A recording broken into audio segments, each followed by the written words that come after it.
La miséricorde de Dieu est à l'œuvre toujours.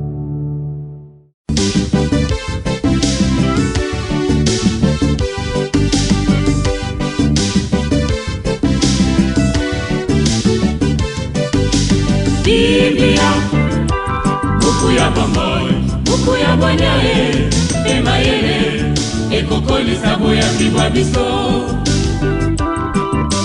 Biblia, buku ya bomoi, buku ya bonyae, emayele, ekokolisa. Il vient le Christ notre roi, Jean lui rend témoignage, voici l'agneau qui devrait venir. Au nom du Père et du Fils et du Saint-Esprit. Amen.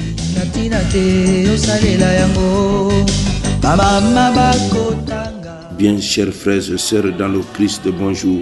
Ce jeudi 18 décembre, notre mère l'Église nous propose en méditation ces deux textes. La première lecture est tirée du livre du prophète Jérémie, au chapitre 23, du verset 5 au verset 8. L'évangile, c'est l'extrait de l'évangile Jésus-Christ selon saint Matthieu, au chapitre 1, du verset 18 au verset 24. Prions le Seigneur.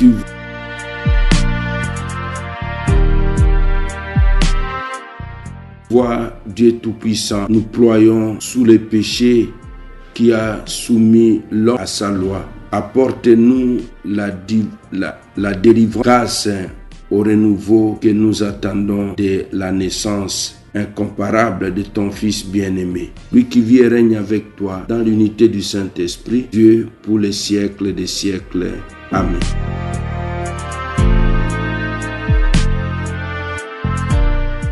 Liturgie de la parole de Dieu. Première lecture. Lecture du livre du prophète Jérémie. Voici venir des jours, oracle du Seigneur, où je susciterai pour David un germe juste. Il régnera en vrai roi. Il agira avec intelligence. Il exercera dans le pays les droits et la justice. En ce jour-là, Juda sera sauvé et Israël habitera en sécurité. Voici les noms qu'on lui donnera: le Seigneur et notre justice. C'est pourquoi voici venir des jours, oracle du Seigneur, où pour prêter serment, on ne dira plus par le Seigneur vivant qui a fait monter le pays d'Égypte, les fils d'Israël, mais par le Seigneur vivant qui a fait monter du pays du nord des gens de la maison d'Israël, qui les a ramenés de tous les pays où il avait chassé, car ils demeureront sur leur sol. Parole du Seigneur, nous rendons grâce à Dieu. Évangile de Jésus-Christ selon saint Matthieu. Voici comment fut engendré Jésus-Christ. Marie, sa mère, avait été accordée en mariage à Joseph. Avant qu'ils aient habité ensemble, elle fut enceinte par l'action de l'Esprit Saint. Joseph, son époux, qui était un homme juste, ne voulait pas la dénoncer publiquement. Il décida de la renvoyer en secret. Comme il avait formé ce projet, voici que l'ange du Seigneur lui apparut en songe et lui dit: Joseph, fils de David, ne crains pas de prendre chez toi ton épouse, puisque l'enfant qui est engendré en elle vient de l'Esprit Saint. Elle enfantera un fils et tu lui donneras le nom de Jésus, c'est-à-dire le Seigneur sauve, car c'est lui qui sauvera son peuple de ses péchés. Tout cela est arrivé pour que soit accomplie la parole du Seigneur prononcée par les prophètes. Voici que la Vierge concevra et elle enfantera un fils. On lui donnera le nom d'Emmanuel, qui se traduit Dieu avec nous. Quand Joseph se réveilla, il fit ce que l'ange du Seigneur lui avait prescrit. Il prit chez lui son époux. Acclamons la parole de Dieu. Louange à toi, Seigneur Jésus. Mes frères, mes sœurs dans le Christ, shalom. De la lecture de ces deux textes que nous venons d'entendre, nous pouvons dégager 4 enseignements théologiques. Premier enseignement: Dieu est fidèle à ses promesses, confère Jérémie 23, 5 à 8. Deuxième enseignement: le Messie est un roi juste et sauveur. Jérémie 23, 5 à 6. Troisième enseignement, l'accomplissement des promesses dans l'incarnation. Matthieu 1, 18 à 24. Quatrième enseignement, Dieu agit à travers des personnes justes et obéissantes. Matthieu 1, 19 à 24. Premier enseignement, Dieu est fidèle à ses promesses. Le prophète Jérémie annonce la venue d'un germe juste, un roi issu de David. Cette promesse s'accomplit en Jésus-Christ. Dieu n'abandonne pas son peuple malgré l'exil et les infidélités. Le salut n'est pas une idée abstraite, mais une action concrète de Dieu dans l'histoire.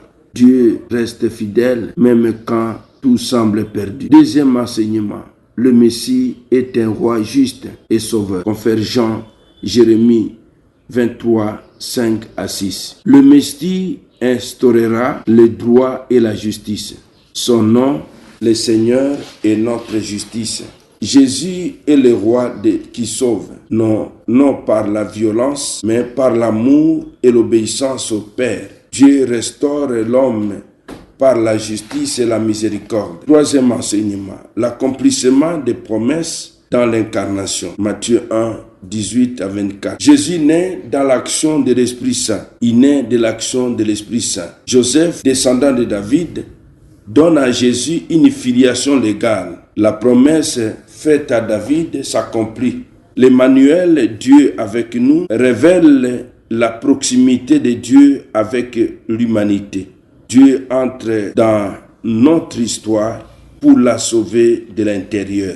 Quatrième enseignement, Dieu agit à travers des personnes justes et obéissantes. Matthieu 1, 19 à 24. Joseph est qualifié d'homme juste. Il écoute Dieu dans le silence et agit sans parole. Par obéissance, le projet de Dieu s'accomplit.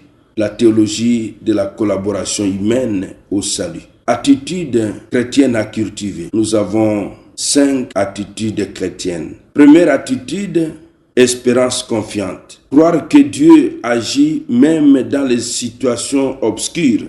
Ne pas désespérer face aux crises personnelles ou sociales. Je ferai surgir pour David un germe juste. Jérémie 23, 5.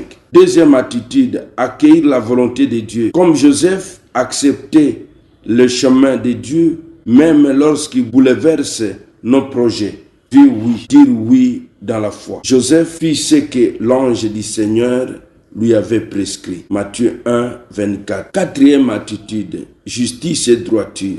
Vivre selon l'évangile dans les joies quotidiennes. Défendre la vérité, la paix, la dignité humaine. Quatrième attitude, disponibilité au projet de Dieu. Se rendre utile au dessein de Dieu du salut dans l'Église et dans la société.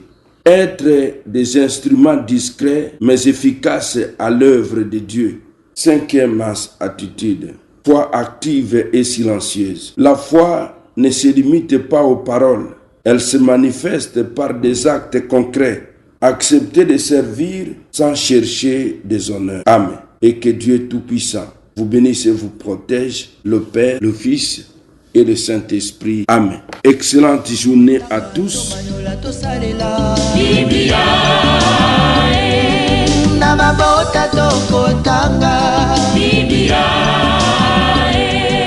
Namasanga tokotanga oh bipai biso buku ebombi makanisi manzambe buku ya kokabola na baninga buku ya kobomba na se ya mbeto teo Biblia.